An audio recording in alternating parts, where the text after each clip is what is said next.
Bonjour. Aujourd'hui, je veux vous parler d'une femme absolument extraordinaire, une religieuse, une mystique qui s'appelle Sœur Olive d'Anzé et qui a été connue sous le nom de Marie du Sacré-Cœur, du Christ roi. Si vous voulez, sa vie est liée au destin de la France. Elle a prophétisé sur la France. Et donc, si vous voulez, vous connaissez mon intérêt pour les prophéties, vous connaissez mon intérêt pour l'avenir de la France. Je rappelle mon livre quand même, Prophéties pour notre temps, 2030-2050, qui est un livre d'actualité parce que tout est en train de se mettre en place là. Voilà, je vais vous en parler au cours de cette émission. Pour commencer, je vais vous parler de sa biographie officielle. Et ensuite, je vous parlerai de sa biographie surnaturelle. Elle a marché sur les eaux. Elle a vécu des choses absolument extraordinaires. Une communion miraculeuse. Donc, elle est née le 27 mars 1906 à Plogoff dans le Finistère, de parents extrêmement ordinaires. C'est une famille de 3 enfants, mais très religieuse, très pratiquante. Elle va entrer au monastère des Bénédictines du Saint-Sacrement 16 rue de Tournefort, Paris 5e. Ne cherchez plus, on l'a démoli.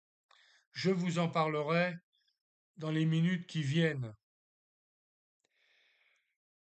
En juillet 29, on l'exile. Il faut savoir que les grands mystiques sont attaqués par le démon, par Satan, en permanence. Donc, on essaye de la sortir de son état religieux, on va la faire souffrir toute sa vie. Ensuite, on la balade d'un couvent à un autre. Elle passe de Masse-Grenier à Versailles. Ensuite, elle va à Jouarre, Tourcoing, Arras. Elle revient à Tourcoing. Elle part à Lourdes. Elle arrive à Charenton en 32. Elle fait des va-et-vient en permanence. On veut la déraciner de ce monastère des Bénédictines, si vous voulez, rue Tournefort, puisque Jésus va demander d'y construire une basilique. Donc le démon est astucieux et il va bien sûr travailler à travers l'Église.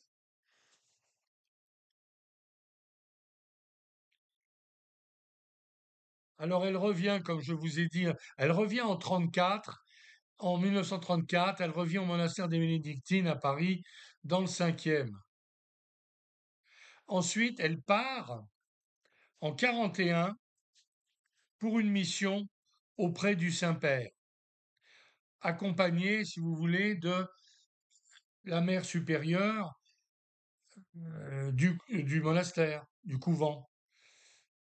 En 46, elle voyage en Irlande. Elle est reçue par le président des Valera et l'archevêque de Dublin.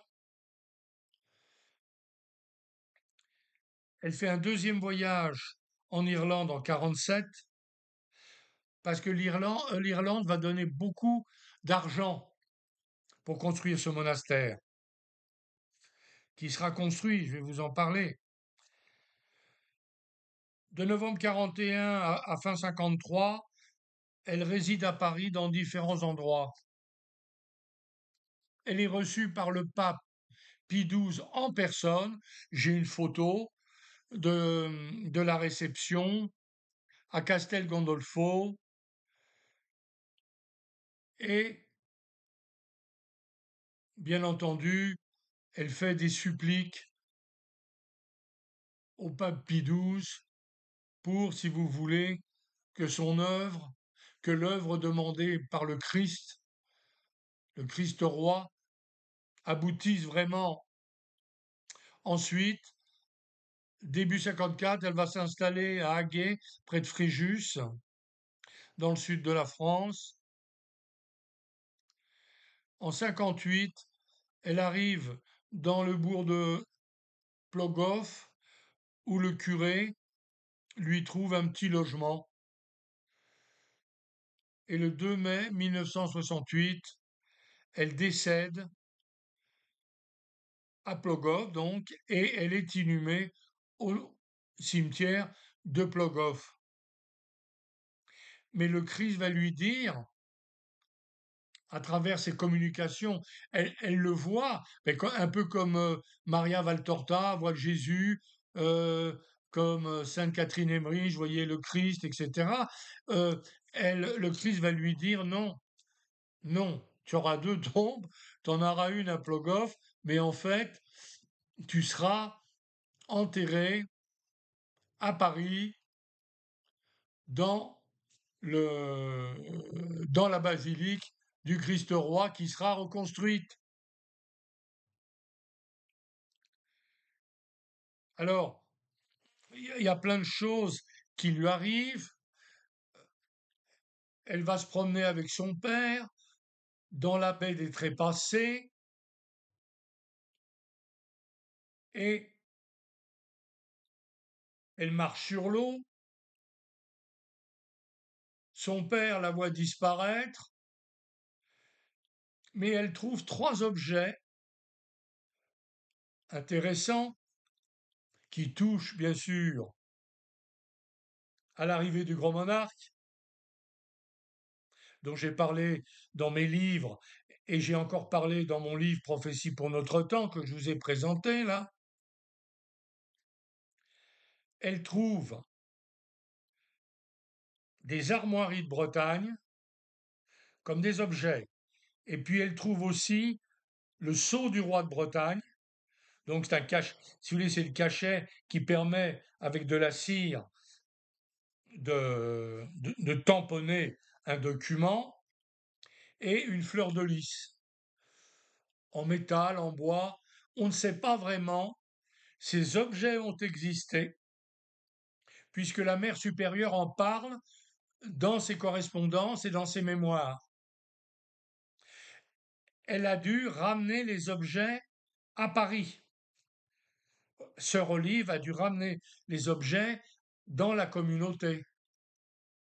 Mais ils ont disparu, ils sont peut-être quelque part. Je l'ai très bien raconté, vous savez, dans mon livre Louis XVII, ou le double secret du temple, mon dernier, là j'en ai fait 3, où j'ai raconté tout ça.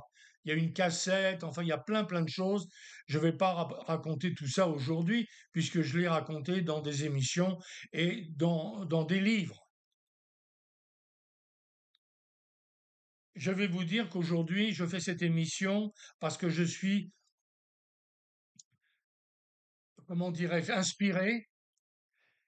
Les événements en France vont se précipiter. La France va descendre au tombeau, ça, mais je l'ai dit dans des émissions depuis des années et dans des livres depuis 40 ans que j'écris. Hein, bon. Alors, il y a encore quelque chose avant que je continue, c'est que l'église de Plogoff a été construite au XVIIe siècle. Elle est magnifique. Eh bien, sur un mur, de cette église du XVIIe siècle, il est écrit, enfin il est gravé au marteau, là, au ciseau, par un sculpteur, par un tailleur de pierre, 1991. 1991, c'est la chute de l'Union soviétique. Vous le savez, j'ai fait des émissions là-dessus, j'ai écrit là-dessus. Le 25 décembre 1991, Gorbatchev abandonne la présidence de la Fédération de Russie et, si vous voulez, c'est l'effondrement de l'URSS, qui avait commencé d'ailleurs en 89 par l'effondrement du mur de Berlin. Alors maintenant, je vais passer à sa bio surnaturelle. Moi, je ne me cache pas, je suis catholique romain, mais je suis l'ami de musulmans, de juifs, d'israélites. J'ai voyagé dans le monde entier, j'ai passé des séjours de plusieurs mois en Israël, j'ai appris l'hébreu, parce que j'aime bien pouvoir parler la langue des pays que je visite. Et puis, si vous voulez, on rentre donc dans cette vie surnaturelle. Elle voit Jésus à partir de l'âge de 5 ans. Et ça me fait penser à la vie de Padre Pio. Padre Pio, lui, jouait à l'âge de 4-5 ans avec son ange gardien, qui se matérialisait physiquement. On peut biloquer, mais on biloque dans notre corps physique. Padre Pio était dans son monastère et il était à Rome en même temps au pied du Saint-Père, au Vatican. Donc, si vous voulez, c'est ce que les ésotéristes vont appeler le voyage astral. Mais tout ça est une réalité, absolument. Beaucoup de saints et de saintes de l'Église ont fait de la bilocation. Il faut aller chercher sur Internet, là vous pourrez trouver tout ça. Il y a une femme extraordinaire qui a été décorée par Charles de Gaulle, par le général de Gaulle après la guerre. Elle était une résistante. Comment s'appelait-elle? De Malestroit, de Malestroit. Elle a été torturée par la Gestapo et en bilocation. Elle allait raconter ça à un de ses amis prêtres qui la voyait devant elle et elle disait: je souffre, je suis martyrisée, c'est horrible. Et elle a été torturée par la Gestapo parce qu'elle cachait des partisans. Enfin, partisans, c'est le mot en russe, partisan. Comment dit-on en français? Quelquefois, je pense en russe plus vite qu'en français. Bon, donc, résistants, les résistants. Les Russes, ils parlent de partisans, les Français, c'est de résistants. Donc, si vous voulez, la bilocation, donc, existe. Et donc, elle voit Jésus à partir de l'âge de 5 ans. Elle a une communion miraculeuse dans l'église de Plogoff à 5 ans et demi. Elle est avec ses parents pendant la messe. Et le prêtre qui donne la communion sur sa table de communion voit l'hostie foutre le camp, tire de ses mains et elle est directement sur la langue de la petite Olive qui a 5 ans et demi. C'est quand même extraordinaire. Moi, j'aime beaucoup tout ce qui est surnaturel et extraordinaire. Ça me renforce dans ma foi. Aujourd'hui, il n'y a plus rien, hein. Il n'y a plus rien, il n'y a plus de valeur. Tout fout le camp de partout, là. Donc, si vous voulez, la vie des saints et des saintes, la vie de l'Église depuis 2000 ans, c'est quand même quelque chose. T'y crois pas, ça c'est une autre affaire. mais je ne connais qu'une église où il se passe tant de choses surnaturelles, c'est vraiment l'église catholique romaine. Hein, voilà. Bon. Ensuite, Jésus, bien entendu, se manifeste à elle régulièrement et lui révèle sa vocation de moniale à l'âge de 10 ans et demi. Dans une vision, la Sainte Vierge lui donne le nom et l'adresse de la communauté où elle ira. Les Bénédictines du Saint-Sacrement, 16 rue Tournefort, Paris 5e. Elle arrive au monastère à l'âge de 20 ans. Jésus désire une basilique dans le jardin du monastère. C'est un très grand terrain. Il faut se rappeler que dans les années, jusqu'aux années 50, hein, il y avait plein de jardins, de propriétés, d'hôtels particuliers dans Paris, incroyable. Moi, j'ai même connu des bâtiments, des écuries construites sous le temps de Louis XV. Comment ça s'appelle là? Euh, ah, parce que j'ai travaillé à Paris dans des projets immobiliers extrêmement importants et je place du colonel Fabien là où se trouve où se trouvait le gibet de Montfaucon. Moi j'ai fait des recherches, hein. Je suis un détective, hein. Je me suis passionné pour le vieux Paris. Donc si vous voulez, le sanctuaire doit être dédié à son nom. Jésus demande qu'il soit appelé le, le sanctuaire du Christ roi, prince de la paix et maître des nations. Et Jésus dit, parce que Jésus connaît l'avenir, et il lui dit que si, il dit à Sœur Olive que si le sanctuaire était détruit, Paris serait détruit. Et là, on retrouve toutes les prophéties, hein. Reprenez mon livre, là, il y a beaucoup de choses, hein. Paris sera détruit, c'est sûr. Paris sera détruit. Et donc, voyez-vous, déjà, Jésus en parlait du temps de Sœur Olive. Alors, le sanctuaire est consacré le 16 juin 1956. Ça y est, il est superbe, hein. J'ai des photos, tout ça, par le cardinal Feltin, archevêque de Paris, qui était un ami de mon père, puisque moi j'ai habité Paris pendant 32 ans, et euh, ma famille recevait le cardinal Feltin chez nous à Paris, dans notre appartement, qui était assez beau, et une fois par mois, il réunissait avec mon père quelques amis pour parler des Écritures. Donc j'ai vécu des choses assez marrantes quand j'étais jeune.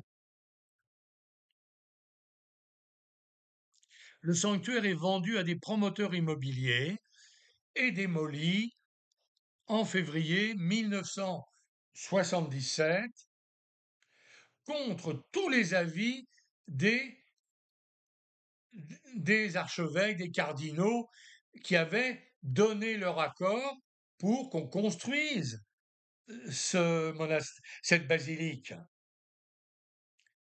Donc l'Église a vendu pour 30 deniers, comme Judas, le Christ roi, puisque l'évêché n'a pas bougé. L'évêché a dit, c'est pas notre affaire. Il faut savoir, malheureusement, que la franc-maçonnerie est infiltrée partout, donc est infiltrée dans le clergé en France, comme il est infiltré dans le clergé dans le monde entier. Hein, parce que la franc-maçonnerie, son premier but, c'est d'abattre le christianisme. Hein, ça, c'est clair. L'humanisme n'a jamais été la charité. La charité, c'est autre chose que l'humanisme. Voilà, c'est tout. Alors, on a construit de beaux immeubles qui s'appellent aujourd'hui les résidents du Panthéon. Alors là, je vais vous dire, c'est la cerise sur le gâteau. Le Panthéon est devenu un temple laïque. On y enterre les maçons, on y enterre des gens de toute origine. Robert Badinter, d'ailleurs, va y aller, ou il y est déjà, là, je sais plus. Bon, si vous voulez, c'est fini. Ça a été une très grande église. Hein? Faut pas oublier ça. Voilà. On a changé le nom, voyez-vous. Enfin, bon. Donc, Satan travaille bien. Alors, bien entendu, elle parle dans ses visions et dans ses conversations avec le Christ, avec la Vierge Marie, qui lui indique un avenir sombre pour la France. Ce relive parle de troubles sociaux très graves en France. La France tombera à genoux. Elle parle d'une invasion russe. Il y a des dizaines de textes prophétiques qui parlent d'une invasion de l'armée russe en Europe, et moi je rajouterais quelque chose de mon cru de l'armée chinoise. C'est amusant parce que Jean-Yann avait réalisé un film il y a quelques dizaines d'années, Les Chinois arrivent à Paris. Eh bien moi je dis oui, parce que les Russes, les Chinois, les Iraniens et les Turcs, ils sont alliés. Les Russes sont alliés avec les Chinois. Ils font des manœuvres militaires, maritimes avec la Chine. Les hommes politiques français, américains, je ne parle pas des Russes parce qu'ils sont bright. Puis les Chinois, eux, je vais vous dire, ils préparent quelque chose. Et personne ne parle de rien, personne ne voit rien. Moi, dans un livre en 1984, j'ai écrit noir sur blanc que l'Union soviétique s'effondrerait en 1991. Voilà, voilà. On ne trouve plus ce livre-là. C'était un livre sur Nostradamus que j'avais écrit, enfin mon premier parce que j'ai fait des best-sellers mondiaux. Voilà. Mais, enfin bon, sous différents pseudonymes et tout ça, là. Enfin voilà. Bon, ensuite, alors oui, alors donc Jésus a dit, et la basilique sera reconstruite. Évidemment, pas au même endroit, mais elle sera reconstruite dans Paris. Donc, si vous voulez, il y aura deux pôles. Il y aura Montmartre, la basilique Montmartre, de Montmartre, et puis il y aura une deuxième basilique du Christ-Roi. Donc, la France est très protégée quand même. Elle est aimée. Le Christ est miséricordieux. Il ne veut que notre bonheur. Mais l'homme est un salopard, est un con, et il fait tout le contraire de ce qu'on lui demande de faire. Donc, si vous voulez, euh, je pense que tout ce qui va arriver va commencer à partir de 2026, 2027, 2028. Ce qui est très important, c'est l'existence de Poutine et de Trump. Parce que si Vladimir Poutine meurt en 26, 27, 28, là, la Russie va être déstabilisée et il risque d'y avoir en Russie un putsch militaire qui va rebattre les cartes. Et si vous voyez ce genre de choses arriver, eh bien préparez-vous à faire votre petite valise et aller en Bretagne. Parce que Marie-Julie Janis l'a dit, euh, c'est Blain, il faut aller par là. Moi, j'ai des amis qui ont déjà acheté des propriétés en Bretagne pour, si, quand les événements vont commencer à se mettre en place, à ce moment-là, ça sera difficile d'ailleurs de se déplacer, hein. L'exode de 1940 l'a montré, hein. Moi, mes parents ont vécu ça. Donc, si vous voulez, euh, il faut préparer ça. Mais à mon avis, il faut vendre vos appartements à Paris dès maintenant, parce qu'à un moment donné, ça vaudra plus rien, hein. Ça vaudra plus rien, puisque il y a des prophéties qui disent qu'il y aura un gros trou proche de l'Assemblée nationale. Là, il y aura un cratère, je sais pas quoi. Mais bien entendu, Paris pourra être bombardé. Mais je l'ai déjà dit dans des émissions sur YouTube, c'est pas comme ça que ça va se passer, puisque Marseille sera englouti sous les eaux, c'est dit dans des prophéties, donc je pense qu'il y aura des drones sous-marins qui seront tirés de la Méditerranée à une profondeur de 500 mètres, 1 kilomètre de profond, 100 mégatonnes, 50 mégatonnes, et les vagues monteront à 400 mètres. C'est pour ça que Marseille et la Côte d'Azur sera inondée. Même chose, de l'Atlantique dans les eaux internationales, un drone russe ou chinois peut tirer en profondeur à 500 mètres et les côtes atlantiques seront sous l'eau. Voilà. Il faut aller en montagne. La montagne, c'est encore un endroit, à mon avis, assez sécure. Il faut aller là où, comment ça s'appelle, la Vierge est apparue, près de Grenoble et tout ça, là. Euh, J'en ai parlé dans un livre. Ben, j'en ai parlé ici, dans ce livre-là, j'en ai parlé. J'en ai parlé dans mon livre Prophétie pour notre temps, 50 ans de travail, hein, c'est pas cher, et vous m'aiderez pour continuer, hein. Parce que je suis retraité, mais je suis pas millionnaire. J'ai pas peur de le dire. Voilà, c'est tout, quoi. Bon, eh bien, je pense que j'ai fait le tour. Donc, voilà ce que je voulais vous dire à propos de ce relive, du destin de Paris, et je vous souhaite une bonne fin de journée et à la prochaine émission, j'espère, si Dieu me garde longue vie. Mais je viens d'avoir 80 ans, j'ai une tête de 20 ans et un cœur de 20 ans. Et puis voilà, je sers, euh, je sers Marie, la Vierge Marie que j'aime.